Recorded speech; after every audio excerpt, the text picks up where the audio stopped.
In this video, we will study about the egg membranes.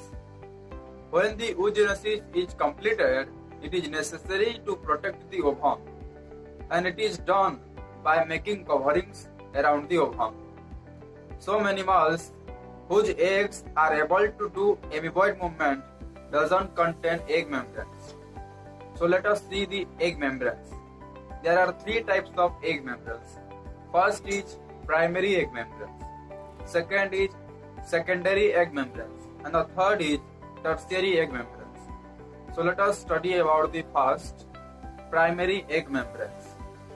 Primary egg membranes are made by the ovum itself, and the primary egg membranes directly invest the ovum.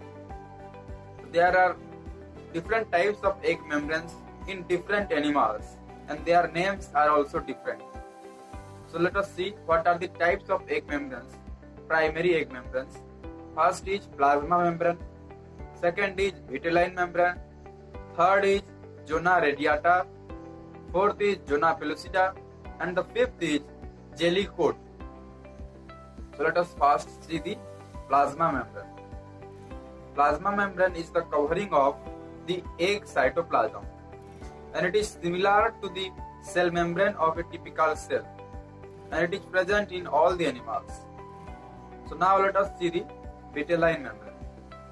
Vitelline membrane is present just above the plasma membrane, and it is thin and transparent, which is made up of mucopolysaccharides and the fibrous proteins. After fertilization, a space is created between the plasma membrane and the vitelline membrane, and this space is called pre-vitelline space, and a fluid is filled in this space called pre-vitelline fluid. And this vitelline membrane is found in majority of the animals such as echinoderms, amphioxus, amphibians, reptiles, etc.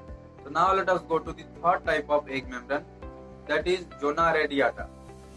Animals such as sharks, some amphibians, some reptiles contain zona radiata as primary membrane in place of the vitelline membrane.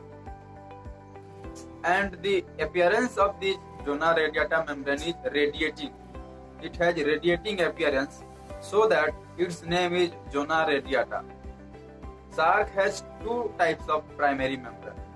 First is vitelline membrane in the outer side, and in inner side the zona radiata membrane is present.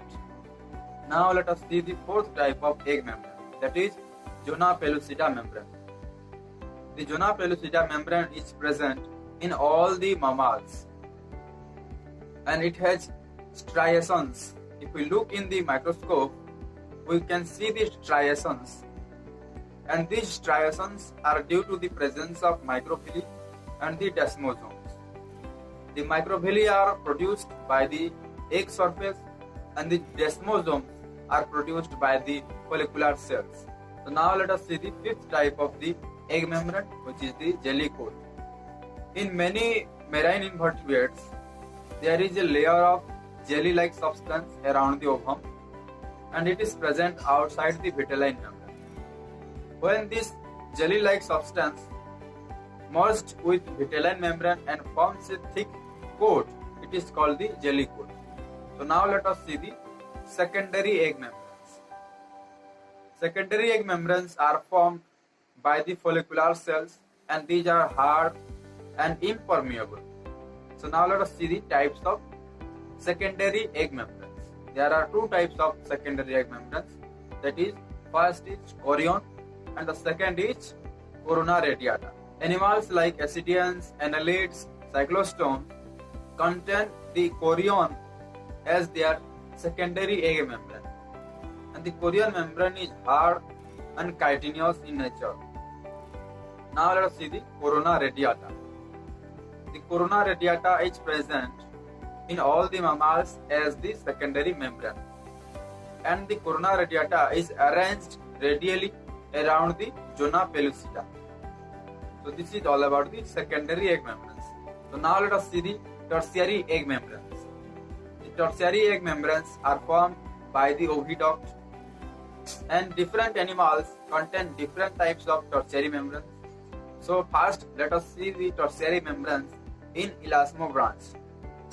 In elasmobranch, the eggs are covered by hard, horny capsules which are rectangular in shapes, and these capsules are produced by the cell gland present in the oviduct, and the four corners of these capsules radiate four filaments which help in attachment with seaweeds, by which it does not flow with the water current. Now let us see the tertiary egg membranes in amphibians. In amphibians, a layer of jelly substance is covered around the egg.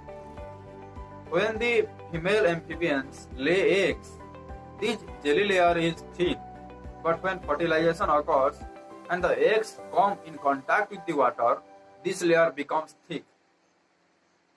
And there are three functions of this jelly layer. First is, this helps to attach all the eggs and form the egg mass. Second, it helps to attach the egg mass with an aquatic object through which it does not flow with the water current. The third is, it makes the eggs distasteful, by which predators don't eat these. So now let us see the tertiary membranes in birds and reptiles. In birds and reptiles, the albumen or the egg white is the tertiary membrane. Except this albumen, another layer is present above the albumen, which is the calcareous cell. And the calcareous cell is the best example of tertiary egg membrane. So if you understand all the things, please like and subscribe this channel. Thank you for watching.